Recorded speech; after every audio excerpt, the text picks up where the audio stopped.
Welcome to Aporia Podcast. I'm your host, Sean Winkler, and on this show, we have conversations with some of today's leading minds in the field of philosophy. On today's episode, we'll be joined by Professor Brad Stone of Loyola Marymount University. In 2012, named by Princeton Review as one of the nation's top 300 professors, Professor Stone is not just a teacher of philosophy. These days, he is also Associate Dean of LMU's Bellarmine College of Liberal Arts. With his interests spanning an array of thinkers, concepts, and fields, he has devoted a great deal of his research to the study of Continental European philosophy, along with American Pragmatism. In addition to Jacob L. Goodson, he is the co-author of two books, Introducing Prophetic Pragmatism and Building Beloved Community in a Wounded World, the latter of which was also co-written with Philip Rudolph Keuhnert. He's also the author of numerous articles and the co-editor of such volumes as Rorty and the Religious and Rorty and the Prophetic.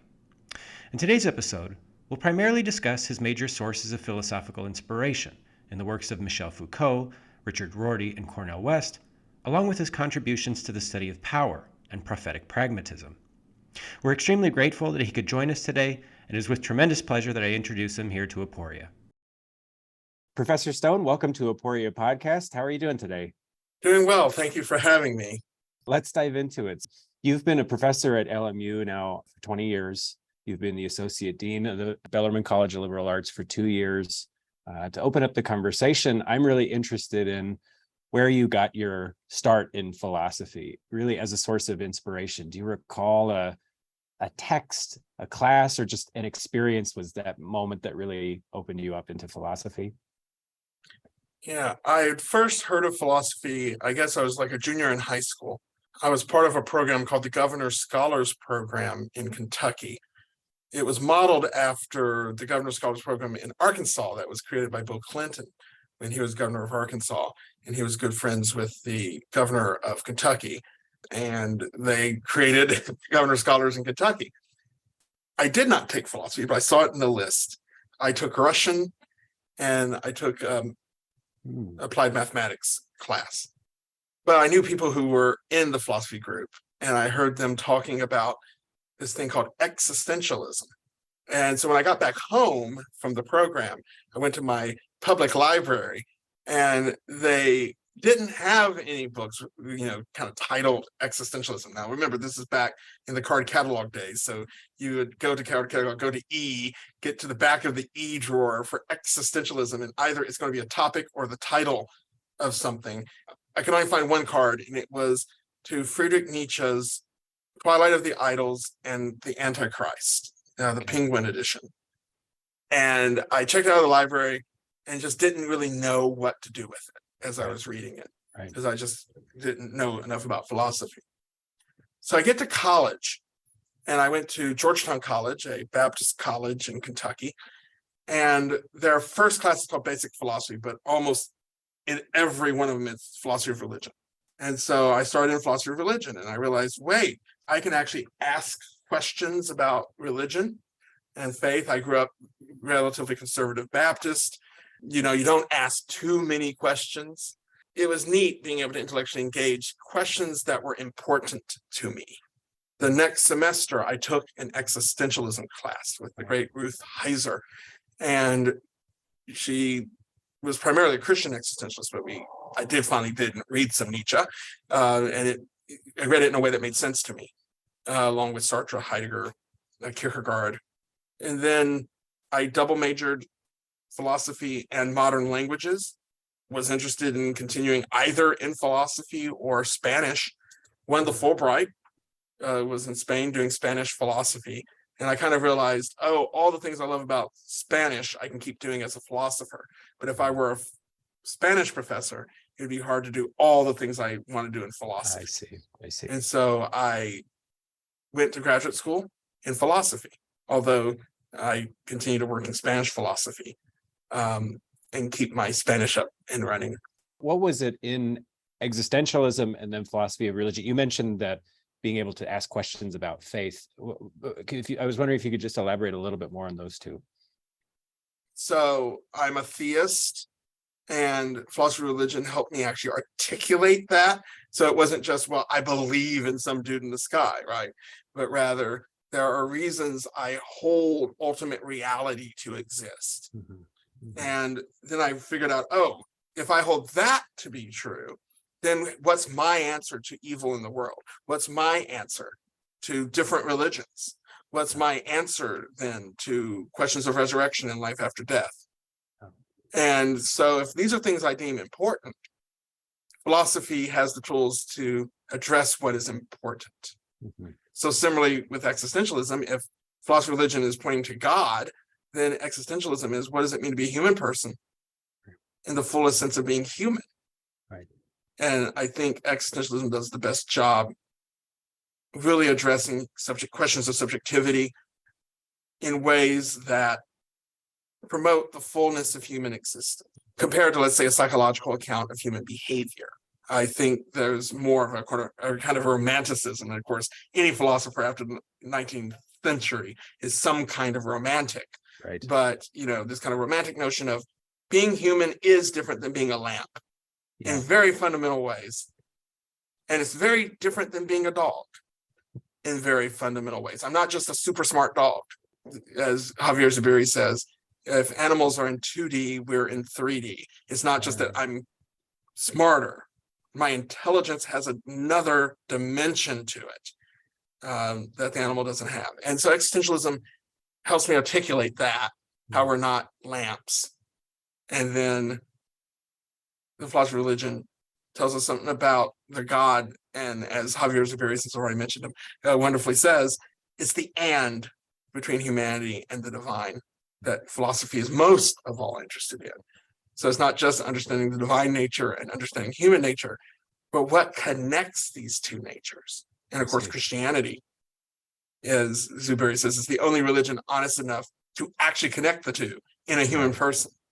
You mentioned this question of trying to decide whether to pursue further study in Spanish language or philosophy, and ultimately decided philosophy because you felt that in some ways you could still address questions related to language and also of Spanish philosophy. What led you not just to want to study philosophy, but to then teach it, to then pursue it as a profession? Well, I've always wanted to be a teacher. So it was never a question of, would I become a teacher of something? So even when I was in elementary school, I would line up all my toys and teach them whatever I had been taught that day. And I would always, kind of explain everything I learned that day to my parents, to their probably annoyance. But, my parents really supported my brother and me getting good educations. And so I guess they tolerated it. At least we were showing we were learning something. And then I get to high school and you realize, oh, I can just teach multiple courses in my one thing. And Spanish was one of those things. I had a brilliant Spanish teacher, Patricia Troutman, and she was one of those people that would encourage me to look into college and things like that. And I grew up in rural Kentucky. We were tobacco farmers, this was before everyone went to college. And she was like, well, if you want to be a school teacher and you want to teach Spanish, you got to go to college. And so then I get to college. At Georgetown College, I'm, working in European studies and modern language as I enter. And it was a small enough school and people lived nearby the college. And so faculty would invite you to their home for dinner and, discussion of books and what have you. And I realized how many books they owned. And wow, you have a nice house and, you have nicer food than I grew up eating. And I decided I want to have that life. And so I told professors, I want to become a professor. I want this life. I want to sit with students and, this is the South in early, mid 90s. And so it's kind of like, I have these beautiful porches on these buildings because it's all Southern kind of architecture style. And you would have faculty sitting out there smoking their pipes, reading the newspaper or talking about a book they're reading. And you would sit there on the porch with the faculty, and kind of just absorb it. That was the life I wanted. And so then it's like, well, if you want to be a college professor, you got to go to graduate school. And so then I said, okay, now I got to go to graduate school. So then I get to graduate school. And then I realized, I like teaching people to become professional scholars in the field. And that's how I decided, well, I want to teach at a place that has graduate students and help them become professional philosophers. There are a couple recurring interlocutors that you have. One I see as being French philosopher Michel Foucault, others American philosophers Richard Rorty and Cornel West. So wondering if you could maybe just say a little bit about those thinkers and what drew you to them specifically. What inspires you in their thought? Well, I will start with Richard Rorty. I first read Richard Rorty's Contingency, Irony, and Solidarity in a course taught by Norman Wiersbe at Georgetown College on postmodernism. And I just found it gripping. It challenged me. It challenged me on fundamental assumptions I made as a philosopher. And some of this is, of course, that Richard Rorty is a meta-philosopher. He's actually trying to figure out what philosophy can and can't do. And so it really grabbed my interest, and I started, talking about it to my professor, and he laughed and said, no, he's the nemesis of this class. I was supposed to have, preferred Charles Taylor, or something like that. But I stayed with Rorty and started reading other things that Rorty had written, Consequences of Pragmatism. And of course, you meet that mountain called Philosophy in the Mirror of Nature, and you try it and you fail. And then you come back to it 10 years later, and then you fail again. And only recently have I even, kind of helped direct students through that book. It's rich. One of the arguments that my professor would make about, but if you really like Richard Rorty, just do Cornel West. He studied with Rorty, and he fixes all the things one usually wouldn't like about Rorty. And I got a copy of Prophesy Deliverance by Cornel West and hated it. Then I went to the library and got a book that had just come out in 93 called Race Matters. And that's the book that made me fall in love with Cornel West. It just seemed like he was directly talking to me, a kind of young Black scholar who needs to make sense of a world in a different way than maybe a lot of my classmates was. And so then I just started working on those figures. But it never dawned on me to go and get like a doctorate degree in philosophy in American philosophy. I just thought that was a dead kind of subject. I learned better later, but at the time you just didn't hear a lot about it. And of course, a lot of my training at Georgetown College with Norman Wiersbe was continental. So I knew I wanted to go into continental philosophy. And in the second semester, Lynn Lawler offered a course in Michel Foucault's archaeology. And one night I had a dream that someone was presenting a paper on Martin Heidegger, but everything on the board was Foucault terms. And I woke up and realized that was my dissertation, the connections between Michel Foucault and Martin Heidegger. And hilariously, using the stuff I'd learned in analytic metaphysics, I made a case that seems very weird continentally, namely that Heidegger, to use Strawson's distinction between real metaphysics and descriptive metaphysics, Foucault does descriptive metaphysics, but the real metaphysics he does his descriptive metaphysics with is Heidegger's real metaphysics. And so my dissertation was on this kind of Heideggerian metaphysical background of Foucauldian philosophy. One of the things that was interesting about Foucault is that Foucault also talked about race in ways that, of course, now I know influenced Cornel West, and I've actually published on influence of Michel Foucault on Cornel West. Right. Then I realized, I have a bridge between my interest in continental philosophy and the interest I've always had in American philosophy. So it's interesting, the names I've not talked about when I talk about American philosophy, John Dewey, Charles Sanders Peirce, William James. I'm more of what we would now call a neo-pragmatist, pragmatism influenced by continental philosophy. You find out that Richard Rorty almost wrote a book on Heidegger. He got over it. He decided not to do it, but he published the chapters he'd already written in a collection called Essays on Heidegger and Others. And then you realize, Cornel West is studying with Richard Rorty while Richard Rorty is doing this. Right. And so no surprise, Richard Rorty, by the end of Philosophy Mirror of Nature, he says, the three edifying philosophers, Martin Heidegger, Ludwig Wittgenstein, and John Dewey. And then Cornel West's very first article that he had published called Philosophy and the African American Experience says that the three intellectual predecessors to any African American philosophy, now get this, The three predecessors to any African-American philosophy is Martin Heidegger, John Dewey, and Ludwig Wittgenstein, which is just not the answer that any 21st century Black student would probably accept as a view. And so I found a way to bridge that. And then, of course, the main Spanish philosopher I love working on, Javier Zubiri, was actually contemporary of Martin Heidegger's and was actually a translator of Heidegger into Spanish. And so, although it seems disparate to talk about interest in Spanish philosophy, American philosophy, and kind of Franco-German continental philosophy of the 20th century, actually they're all unified. I want to focus a little bit on your readings of Foucault. You do a lot of work that deals with Foucault's addressing the issue of race. You also address issues of power and of abnormality that he talks about. Could you explain a little bit how Foucault understands these terms? Because he has a very interesting approach to really discussing any term and its relationship to a broader context. But I was wondering if you could say just a little bit about his view and then those terms specifically. Power, I always, in my own view, think more in terms of pouvoir in French than puissance.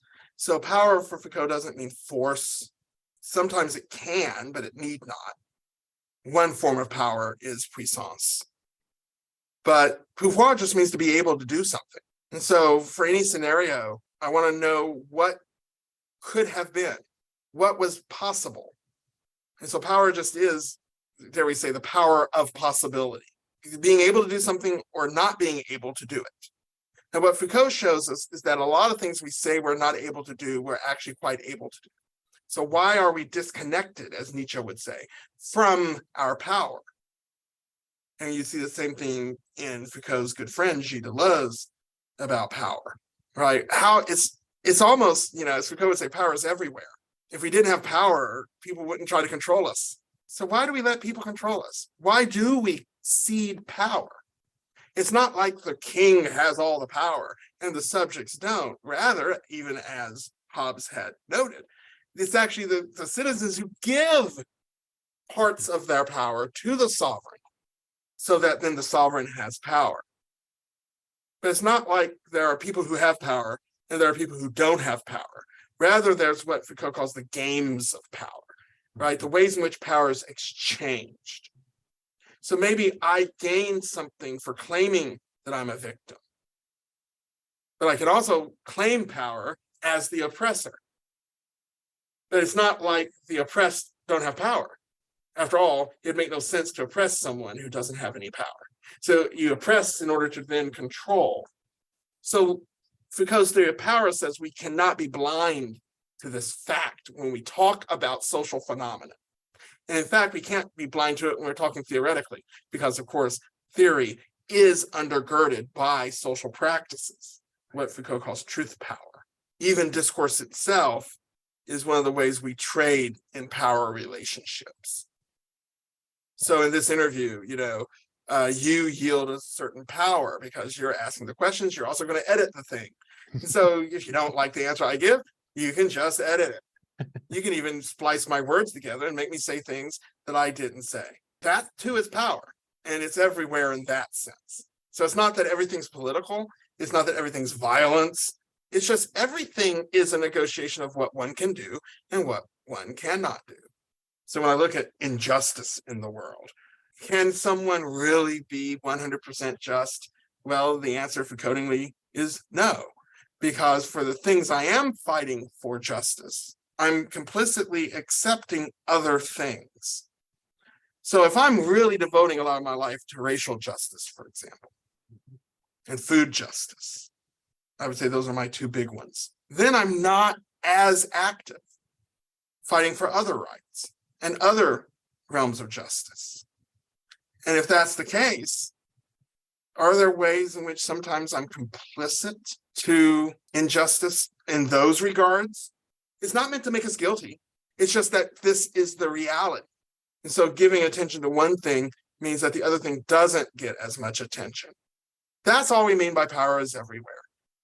I wanted to fill out a little bit more on this idea of power. You say that for Foucault, power is understood as the capacity to do something, to produce effects.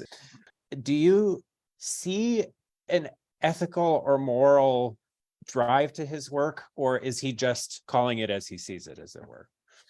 So as Foucault says in a little tiny newspaper essay called What's a Philosopher? After Nietzsche, there's only two philosophical possibilities.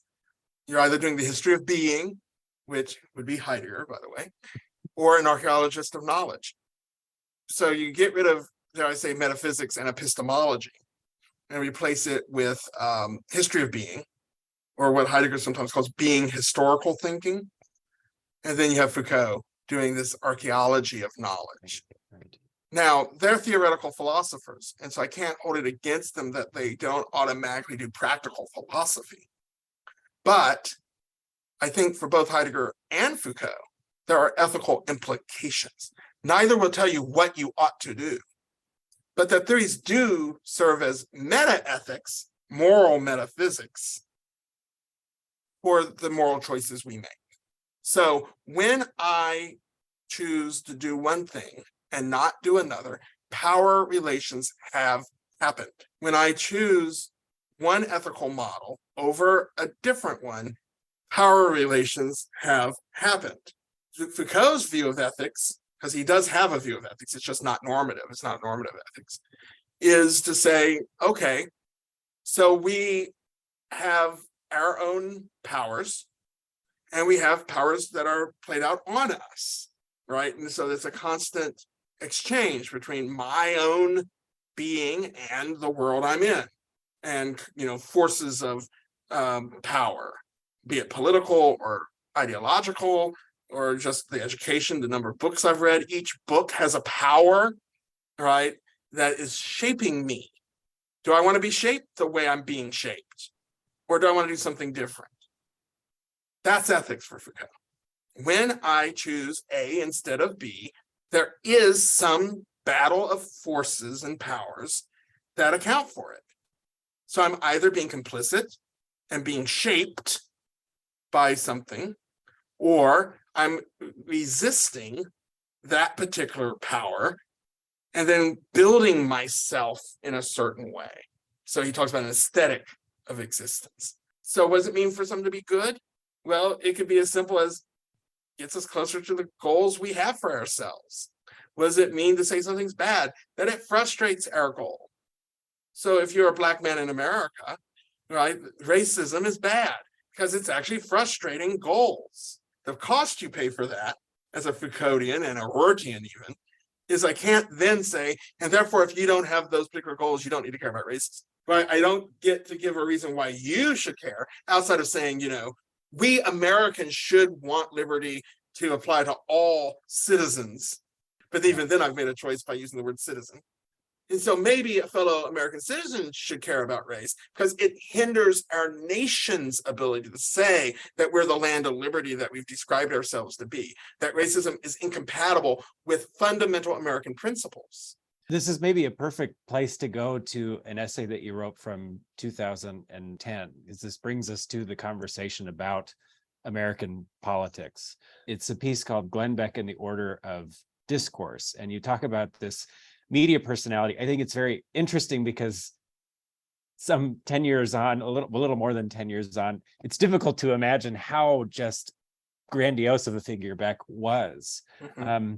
But a lot of things fascinated me about that piece, just in terms of what you said that applied at the time, but that remains very much true now, and can maybe tell us something about how things have changed since then. So the first thing I really wanted to address of it is Beck was this figure who often presented himself through use of absurdism, connecting dots about different facts about the Obama administration on a chalkboard.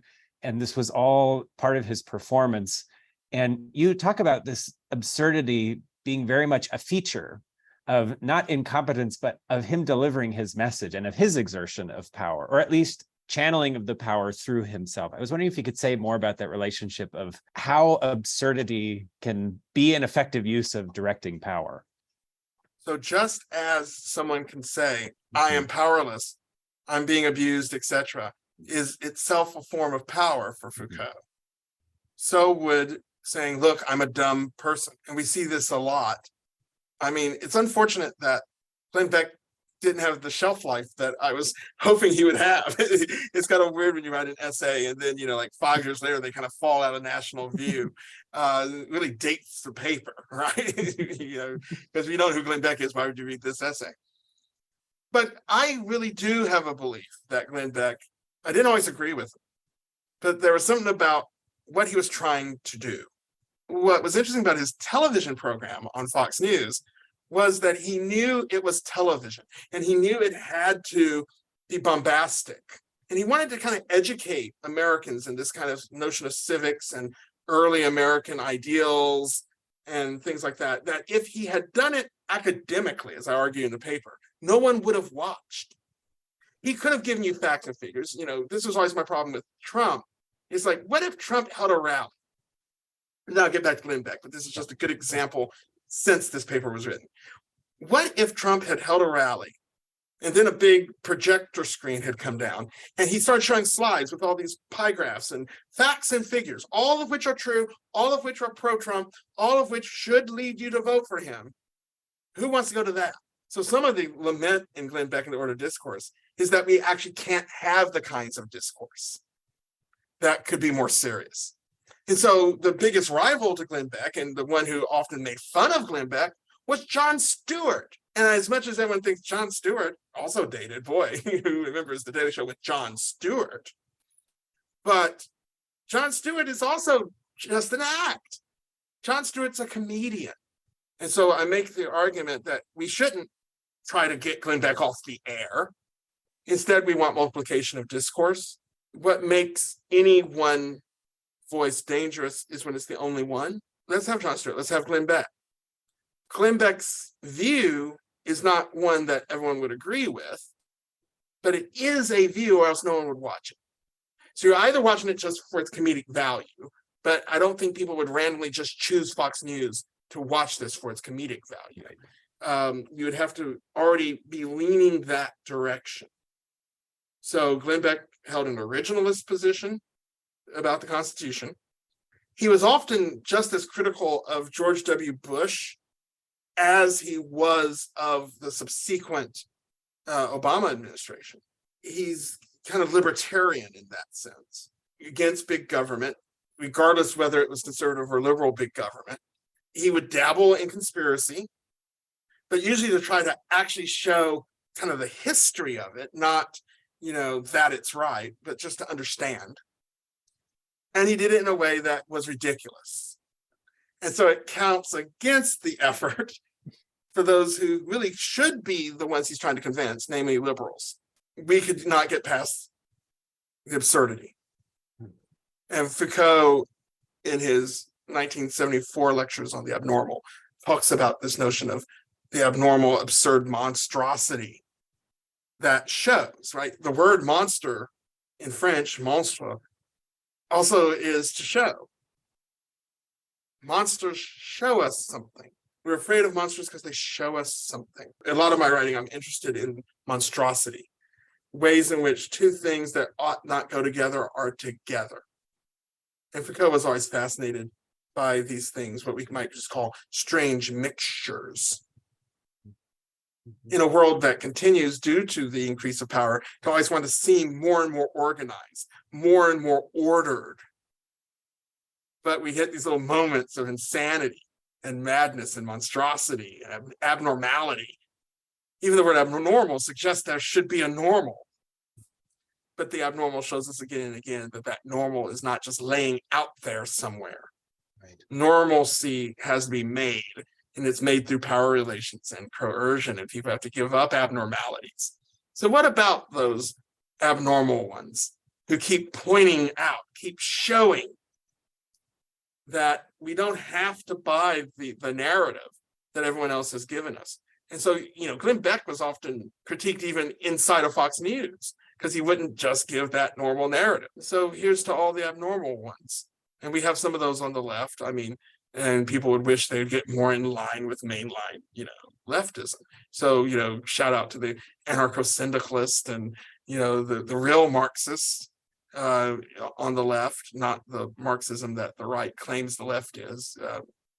The current American Democratic Party is very, very far to the right of Marxism. And then on the right, here's to the real pure anarchist and to someone like a libertarian, who are these abnormals that remind us that that two-party picture in the mainstream middle isn't all there is. And so I argue that we need a proliferation, actually, of these voices so that we stay cognizant of this fact. And in current American polemic between the right and the left, we have strange mixtures. On the left, we have, let's call it a proper socialism, in clash with something like a intelligentsia central democratic party. So that's a strange mixture. It's really weird that you have like Beverly Hills, Hollywood actors and people who make a lot of money in the tech industry and all that in the same party as the steel workers. Now they might write it off as solidarity in some form, but we have a Democratic Party that doesn't want to address the issue of class correctly. Bernie Sanders is your minor figure there, right? Who wants it to be about what Cornel West calls the rich and the rest of us, right? And make policies that help the rest of us and not the wealthy. But the Democratic Party still loves to actually benefit the techno bureaucracy thing. So we'll support environmental causes because the green industry will get the money versus the oil company. Now on the right, you get the strange mixture of a good, pure, I've already mentioned my own Christianity and theism and all that, good, pure, what we might call a Christian party, with the absolute diabolical wealthy elites and corporate industrial magnates. Those two don't go together. It's almost like you need a party of the Republican wealthy and the Democrat wealthy, and then poor Christian folk. But that's not what we get. Right. Instead, we have kind of poor secularists and these wealthy kind of bourgeois people. So you get the bourgeois and the proletariat both somehow claiming to be Marxist. I don't know how that works. And then on the other hand, you have capitalists and Christians of all different class types who can't then condemn the clear and obvious anti-Christ behavior of these industrial magnates. And so both parties are these strange mixtures that our American discourse is itself monstrous. I think this is a great place to get into your work on pragmatism. What appears to be a very essential demand of the current situation in the United States is a pluralization of voices, because the ones that are there are these strange mixtures of things. And the one that you seem to be advancing is this idea of prophetic pragmatism and some of your work with Jacob L. Goodson. In one of your books, you mention how there's this strange tension between pragmatism and prophecy, because pragmatism is this it's in the name, practical philosophy, and prophecy has this sense of awaiting what is to come. There is a faith and hope that is involved in that. I was wondering if you could say more about the relationship of those and what you see it as adding to this pluralization of the discourse. Cornel West wrote in 1989 a book called The American Evasion of Philosophy. That sounds like a negative title, but it's actually positive. It's the way in which America is actually freed from certain philosophical traps and therefore can actually be good. What, of course, kills American philosophy historically in the United States is McCarthyism, because anyone who talked about the government or about politics was deemed a communist. And so you get the rise of kind of analytic philosophy in the United States. Oh, well, we're just doing analysis. Or you're a continental philosopher, I'm just doing history. And as a result, the things that are important to America never got discussed philosophically. But as Carl Romero wonderfully calls in his book, America the Philosophical, it's not as if there weren't philosophical questions unfolding in America and only in the United States in its history. And so there's always going to be a need for American philosophy because we're very unique as a country compared to old Europe, for example.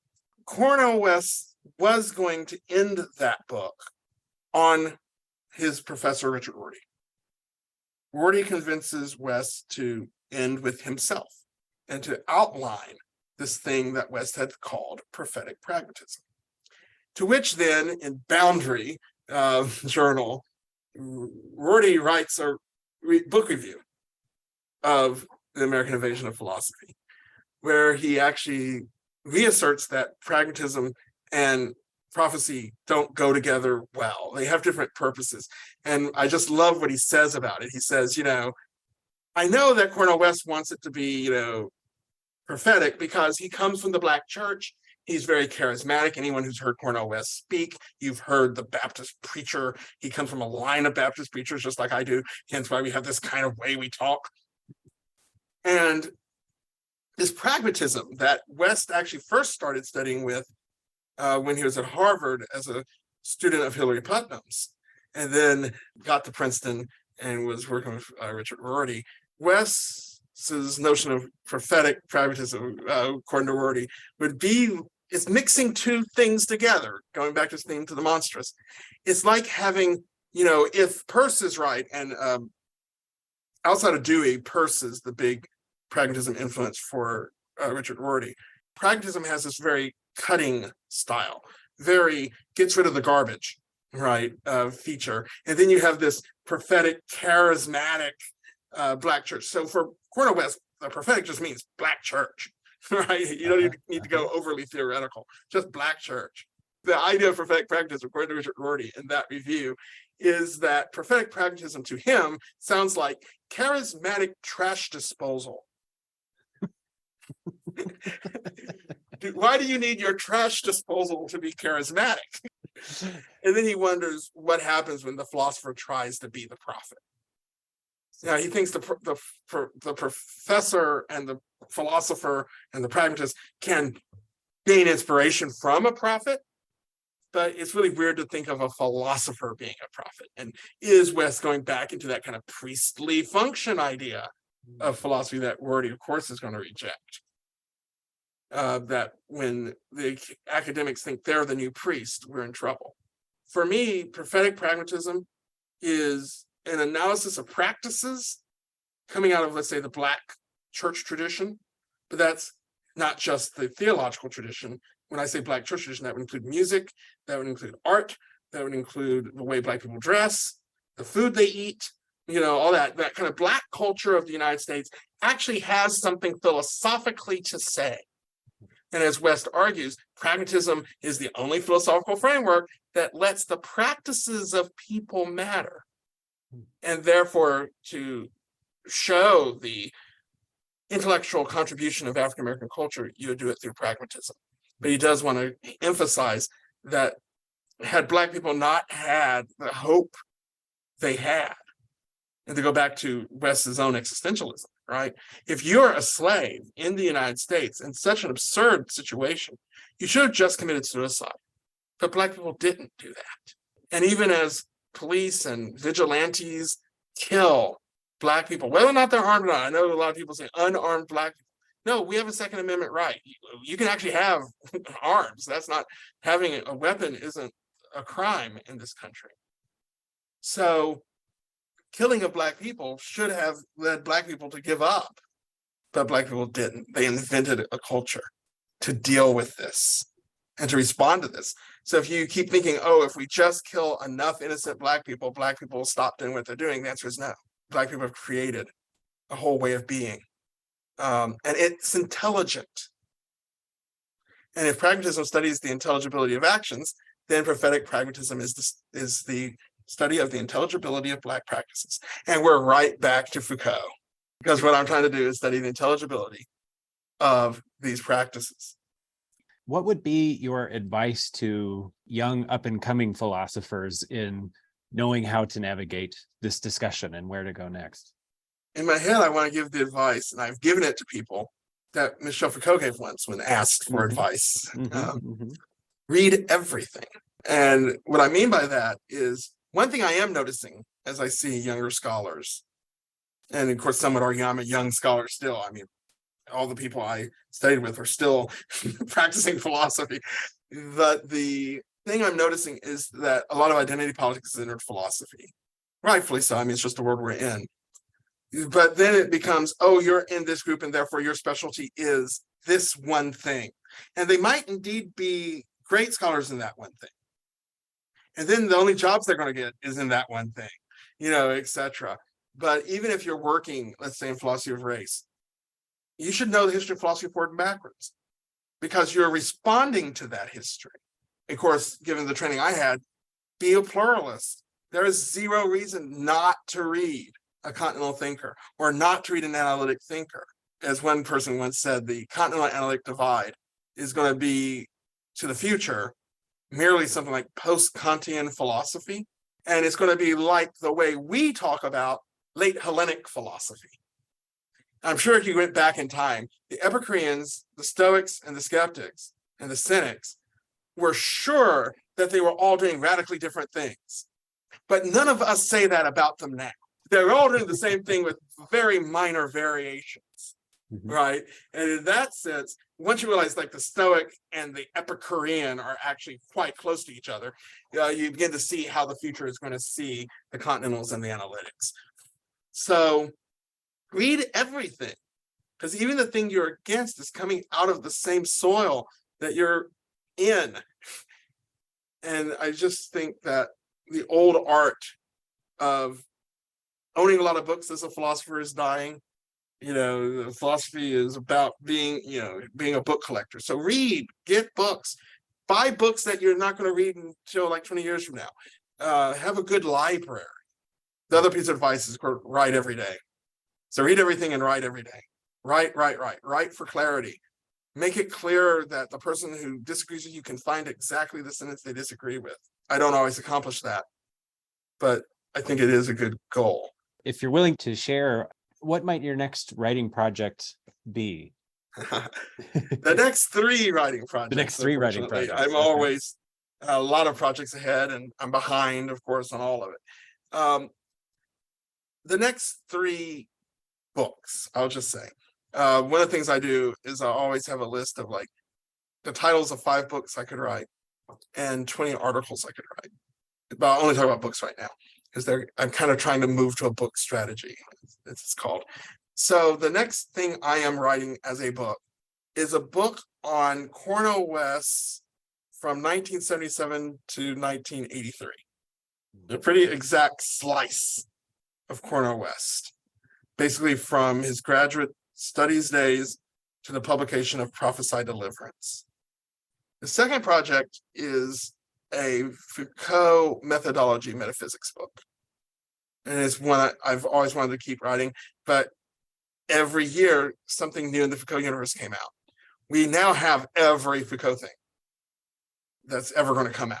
And so now it's easier to write that book because I don't have to worry about it being refuted by later Foucault stuff. And so the name of that book is kind of simply called Foucault's Method and Metaphysics. And then Jacob Goodson and I, who love fussing with each other, but also having a good cigar over bourbon, are thinking of writing a third book, kind of in our Prophetic Pragmatism series. So we had introducing Prophetic Pragmatism. And then this book that's just come out this year, in 2022, this academic year, Building Beloved Communities in a Wounded World. We've been dancing in both those books around the idea of music. And so we decided we just actually want to write a book on prophetic pragmatism of music. And of course, we get to beat up on Theodore Adorno, who, as Jacob says, gave him a disdain of popular music. But of course, if you're a prophetic pragmatist, it's popular music. It's jazz, it's blues, it's rhythm and blues, it's rock and roll, it's hip hop. And so how do we, first of all, talk about aesthetics in a way that can give privilege to sound? And we see people like Robin James and stuff doing sound studies in philosophy, which is important because we've been too visual in our aesthetics versus auditory. Second, how do we recuperate a notion of music that does not separate between quote, quote, high music or art music and pop music? And then third, how is, as it were, the discography of Black music an African-American history book, an African-American philosophical anthology? So if music in African American culture, it conveys systems of thought, and some of them do, well, that's philosophy. Why would you say it's not philosophy? Simply because it's a jazz album. We're going to have to start treating albums as text, other artworks as text, food dishes as text, and things like that. Thank you very much for speaking with me today. Thank you for taking the time to join us here on Aporia Podcast. Really appreciate it. No, thank you very much. It's been fun. We hope that you enjoyed today's episode of Aporia Podcast. We hope to see you again next time when we meet with Professor Robin Wong in order to discuss the ancient philosophy of Taoism. We'll see you then.